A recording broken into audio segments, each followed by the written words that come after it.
चलो बच्चों ध्यान देना भाई, फॉर्म कैसे अपन भरेंगे, किस चीज़ का अपन को ध्यान रखना है।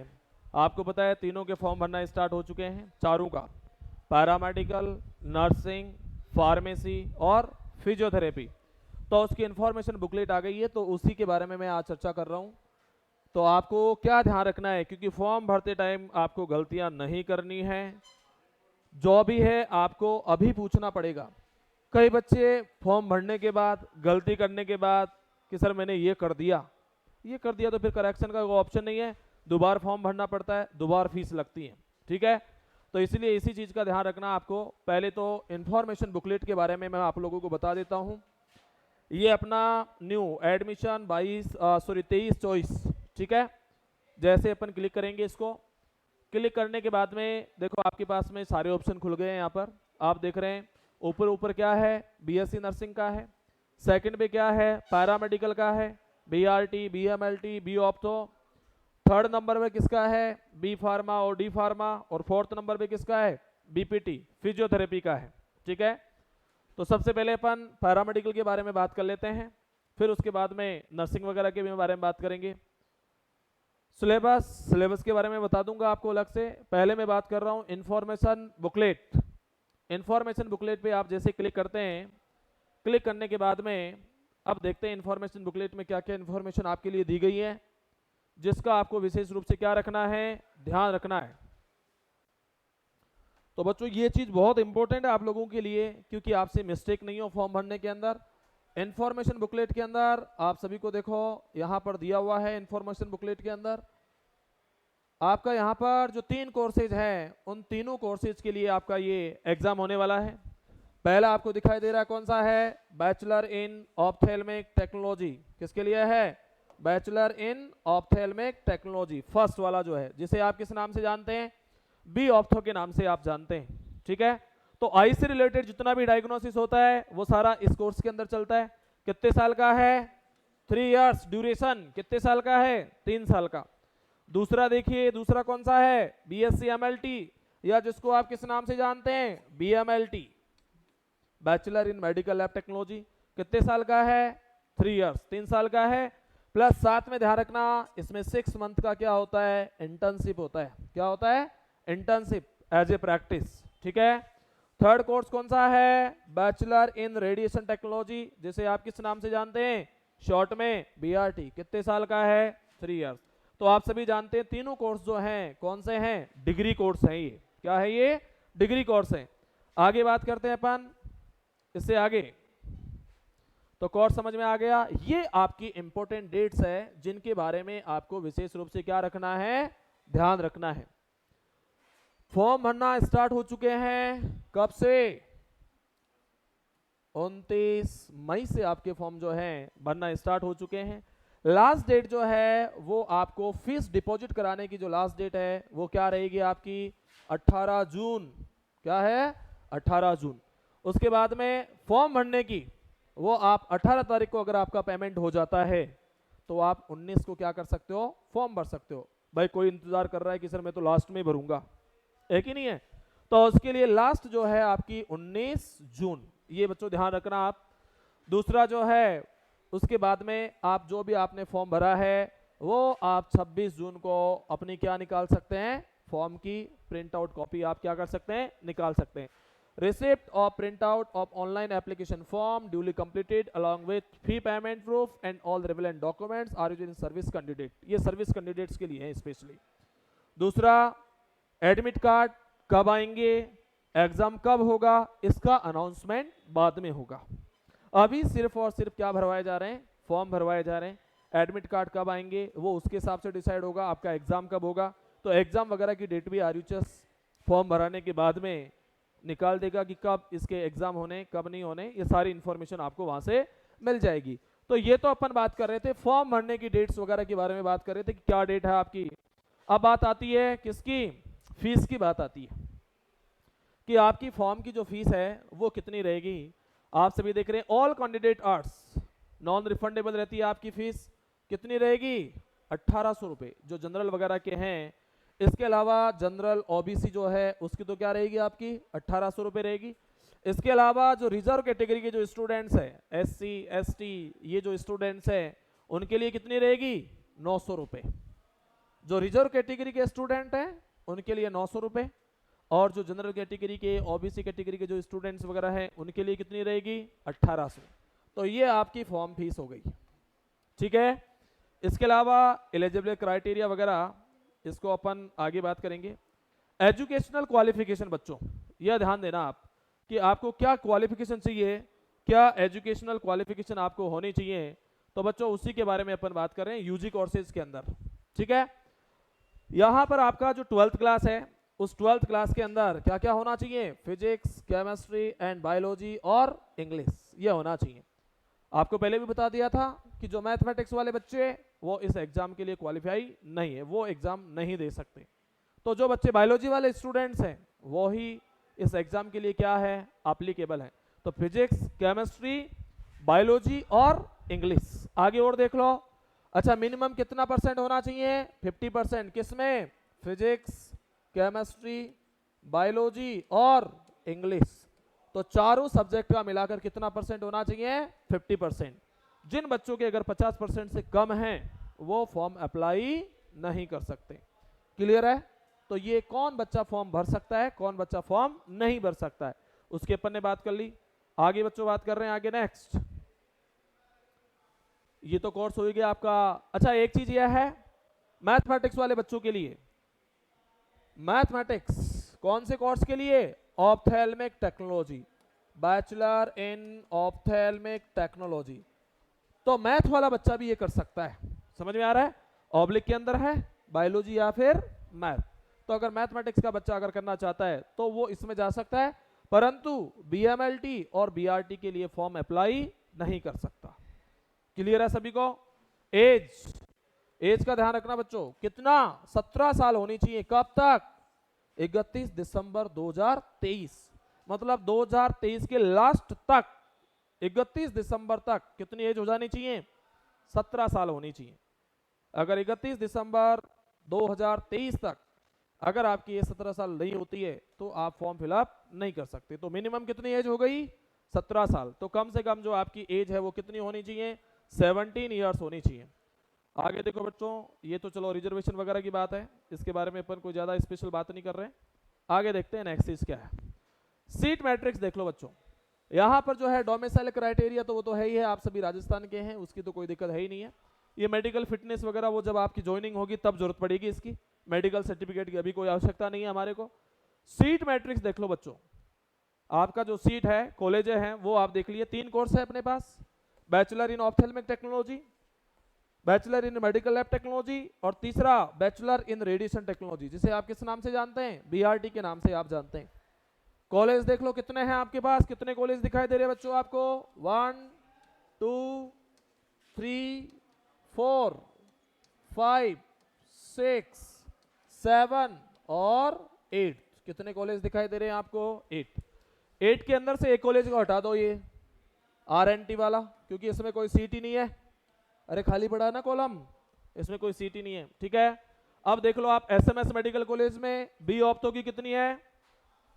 हाँ, ये कोटा वाला भी नहीं है, कोटा के अंदर भी कोई सीट रिजर्व नहीं है, तो इसलिए कोटा मेडिकल कॉलेज भी नहीं है। तो 2 कम कर दो, कितने बच गए? 6, ठीक है।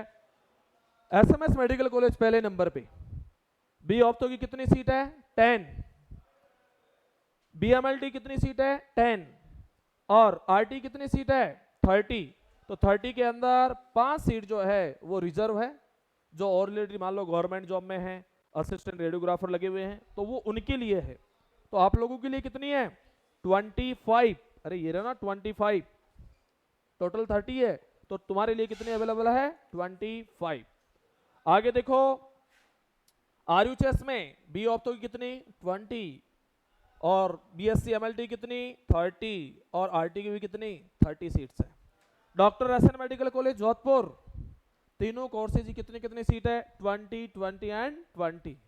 SP medical college Bikaner, RT की कितनी सीट है? 20।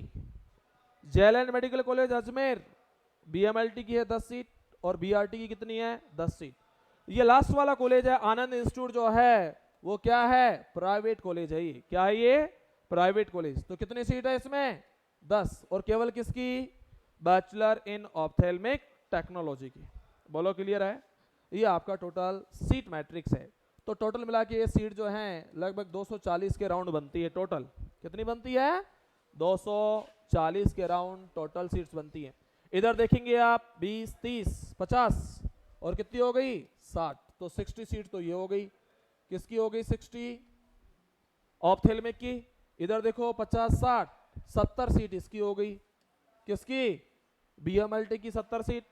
इधर देखो 30, 60, 80, 100, 110 सीट इसकी हो गई, कितनी हो गई 110 सीट इसकी हो गई। समझ में आ रही बात। तो इस तरह से मिला के टोटल जो है 240 के राउंड जो है आपकी क्या रहती है, सीट्स रहती है। क्लियर हो गया। तो ये आपका क्या है, सीट मैट्रिक्स है। इन्हीं कॉलेजों के लिए और इन्हीं सीटों के लिए आपका क्या हो रहा है, एग्जाम हो रहा है। तो बोलो तैयारी अच्छे से करनी चाहिए कि नहीं करनी चाहिए, है? अरे करनी चाहिए कि नहीं करनी चाहिए, हल्के में सिलेक्शन नहीं होगा, इस चीज का ध्यान रख लेना। कितनी सीट है टोटल, 240। अरे कितनी है, 240, 240 सीट है। अब 240 सीट के लिए जो बच्चा जितना मेहनत करेगा, जो बच्चा अच्छे से काम करेगा, उसको सीट अवेलेबल होगी। और बाकी आप देखो हल्के के अंदर किसी का सिलेक्शन नहीं होगा। जो बताया जा रहा है, जो समझाया जा रहा है, जिस चीज के लिए बोला जा रहा है, वो अगर आप प्रॉपर काम करते हैं, आपकी सीट वास्तव में कंफर्म होती है। तो सबको समझ में आ गया, कॉलेज समझ में आ गए, सीटें आपको समझ में आ गई, किसी को डाउट है कोई? आगे देखते हैं। ये देखो जो 5 सीट की बात कर रहे थे अपन एसएमएस मेडिकल कॉलेज में बीआरटी की, वो किसके द्वारा भरी जाएगी, इन सर्विस कैंडिडेट्स। अरे भी देखा था ना आपने 25+5, तो अलग से प्लस क्यों लगाया, 30 ही कर देता फिर इनको। तो वो अलग से 5 इसलिए लगाया कि ये 5 सीट किनकी है, जो इन सर्विस में है। अरे जैसे कई बच्चे डिप्लोमा कर लेते हैं, डिप्लोमा करके गवर्नमेंट जॉब लग जाते हैं ना, और फिर सोचते हैं कि हम तो अब बीआरटी कर लें, बैचलर डिग्री कर लें, तो वो 5 सीट उनके लिए रहती है। तो तुम्हारे लिए तो कितनी हो गई, तो आपके पास टोटल 240 आई थी, तो उसमें 5 कम कर दो। अरे टोटल 240 आई थी ना, हाँ उसमें से 5 कम कर दो, कितनी हो गई 235। तो यही है आपके लिए। तो उन 5 में तो आप ले ही नहीं सकते हो ना, उनमें तो वो लेंगे जो गवर्नमेंट जॉब में है। क्लियर है, आगे देख लो। हाँ तो वो उनके लिए है, जैसे किसी ने डिप्लोमा करके लग गया और उसके बाद में चाहता है कि बीआरटी करनी है, तो वो उनके लिए है वो फिर। ठीक है, क्लियर है। आगे नेक्स्ट अपन बात कर लेते हैं और बता देता हूं तुम्हें कुछ। यहां पर जैसे ही आप फॉर्म भरेंगे, अच्छा फीस भी देख लो, fees structure. Government medical college में बॉयज की बात करते हैं, ओबीसी, एमबीसी, ईडब्ल्यूएस जो भी है, कितनी रहेगी 21,000 रुपए रहेगी। कितनी रहेगी 21,000 रुपए पर ईयर। ठीक है। अच्छा शुरू में आपको कितनी देनी पड़ेगी 26,000, क्योंकि 5,000 रुपए आपकी क्या रहेगी, क्वेश्चन मनी रहेगी, जो आपको जैसे आपकी डिग्री पूरी होती है, उस डिग्री पूरी होने के बाद आपको वो वापस क्या हो जाएगी, रिफंड हो जाएगी। क्या हो जाएगी वो आपको, रिफंड। तो बच्चों फीस का भी आपको ध्यान रखना है, क्या फीस रहेगी क्या नहीं रहेगी।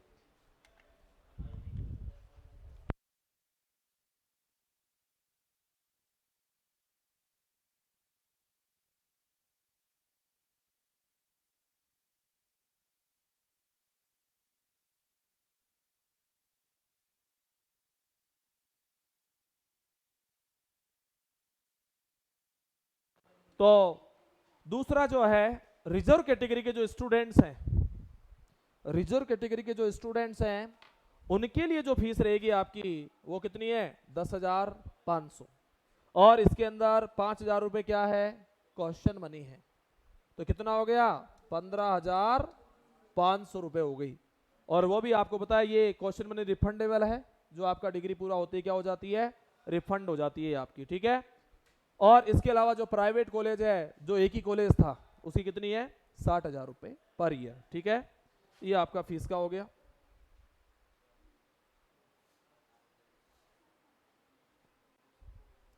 सिलेबस देख लो बेटा। एडमिशन टेस्ट के लिए जो टाइम देखो, एग्जाम क्या रहेगा आपका, कंप्यूटर बेस्ड रहेगा, सीबीटी ऑनलाइन टेस्ट होगा आपका। दूसरा जो है कितना टाइम मिलेगा, 120 मिनट्स, मतलब 2 आवर्स मिलेंगे आपको। इसके अलावा जो है पेपर आपका क्या रहेगा, ऑनलाइन रहेगा आपका, ठीक है। दूसरी चीज जो है, अब सिलेबस देख लो क्या आना आपके एडमिशन टेस्ट के अंदर। सिलेबस के अंदर आपका तीनों कोर्स के लिए एक ही एग्जाम होगा। टाइप ऑफ क्वेश्चन क्या आएंगे, मल्टीपल चॉइस क्वेश्चन आएंगे, एमसीक्यू। किसका आएगा, फिजिक्स और केमिस्ट्री, ठीक है। कितने नंबर का पेपर रहेगा आपका, नंबर ऑफ क्वेश्चन 100, तो फिजिक्स के कितने 50 और 50 किसके, केमिस्ट्री के। टोटल मार्क्स कितना 100, तो 100 नंबर का आपका पेपर रहेगा। दूसरी इंपॉर्टेंट चीज कहां है, ये रही, there shall be no negative marking. Negative marking नहीं है, जो आपको ध्यान रखना है स्पेशली। अच्छा भाई, मैं तो नेगेटिव मार्किंग रखूंगा मेरे टेस्टों के अंदर, तो ठीक है, क्योंकि अगर मैं नेगेटिव मार्किंग रखूंगा, अच्छे से काम करेंगे, अच्छे से काम करेंगे, तो वहां टेस्टों से थोड़ा नंबर बढ़ के आएगा, और नंबर मुझे वहीं बढ़ाने हैं। इसलिए अपने टेस्टों में तो कितनी रहती है, 1/4, तो अपने टेस्टों में तो 1/4 अपन रखते ही रखते हैं। बाकी वहां आपकी नेगेटिव मार्किंग नहीं है मेन एग्जाम के अंदर। अच्छा, एक क्वेश्चन सही होता है तो 1 नंबर, तो आपका जो है कितने नंबर का पेपर हो गया, 100 नंबर का आपका क्या हो जाता है, पेपर हो जाता है। समझ में आ गया टेस्ट, फिजिक्स और केमिस्ट्री।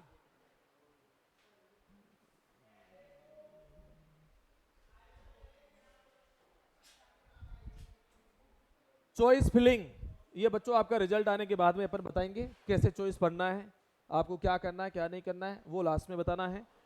एडमिशन प्रोसीजर वगैरह ये सारा आपकी कोई काम की चीज़ें नहीं है, ये चीज़ें आपको बाद में जब आपका वो हो जाएगा, क्या हो जाएगा, हाँ सिलेक्शन नहीं, मतलब टेस्ट हो गया, रिजल्ट आ गया, तो रिजल्ट वगैरह आने के बाद में ये सब चीज़ें बताएंगे। तो अभी फॉर्म का मैं नेक्स्ट क्लास में अंदर आपको फॉर्म का भी बता दूंगा। जॉइनिंग, ये जॉइनिंग के टाइम में अलग अलग डॉक्यूमेंट्स वगैरह की रिक्वायरमेंट पड़ेगी, वो मैं उस टाइम बताऊंगा आपको क्या क्या जरूरत पड़ेगी आपको। अभी सिर्फ और सिर्फ आपको जनरल चीज़ें जो आपको चाहिए होती है उसके बारे में मैंने बताया है। फिर भी किसी स्टूडेंट को कोई डाउट हो तो वो आप पूछ लेना मेरे से, ठीक है भाई। अब नेक्स्ट क्लास के अंदर मैं बताऊंगा आपको कि किस तरह से फॉर्म जो भरना है। ये तो जनरल थी, जनरल इंफॉर्मेशन बुकलेट थी जिसके बारे में आपको सारा डिटेल में बताया है। नेक्स्ट क्लास में मैं बताऊंगा आपको नर्सिंग के बारे में, बताऊंगा कि नर्सिंग के अंदर क्या क्या रहेगा, उसकी इंफॉर्मेशन बुकलेट की बात करूंगा, और फॉर्म कैसे भरेंगे आप, किस चीज़ का आपको ध्यान रखना फॉर्म भरते टाइम, उसके बारे में मैं नेक्स्ट क्लास में कल बात करूंगा, ठीक है।